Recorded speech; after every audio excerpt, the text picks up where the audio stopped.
Only 13% of adults have gotten this updated bivalent booster. 78% of adults have completed their primary series. Which of those numbers is more important in your mind in terms of anticipating how bad this winter surge could be, if there is one, and the number of hospitalizations and deaths? And then a second question for you as well. Yeah, Jeremy, they're both important, so I don't want to say one is more and then diminish the other. But the people who are most at risk are the unvaccinated. I mean, we have 68% of our population is vaccinated.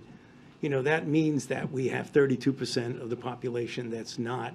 And if you look at the data, they are just profoundly striking of the curves of death and hospitalization of unvaccinated versus vaccinated and boosted.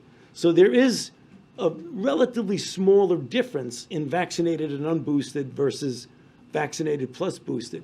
That doesn't mean you shouldn't get boosted, but the real danger is in the people who have not been vaccinated. So that's where we expect, if we're going to see a problem this winter, it's going to be among those people. Two questions. The first is, last year we were really kind of hoping that the holiday season would go well, sort of look normal, and then Omicron came along and sort of disrupted a large chunk of January, February schools, flights.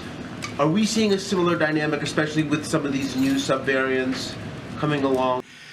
So the short answer is no. First of all, you can't predict with any certainty. So we don't know what Mother Nature is going to throw at us. That said, these subvariants, obviously we're tracking them very closely.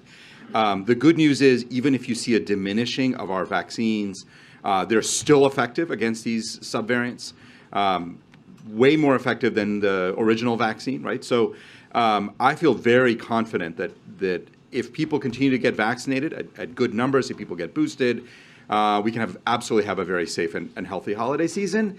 Well, there's always a caveat here of things out of the left field you can't predict and you can't, but nothing I have seen in the subvariants makes me believe that we can't manage our way through it effectively, especially if people step up and get their vaccine.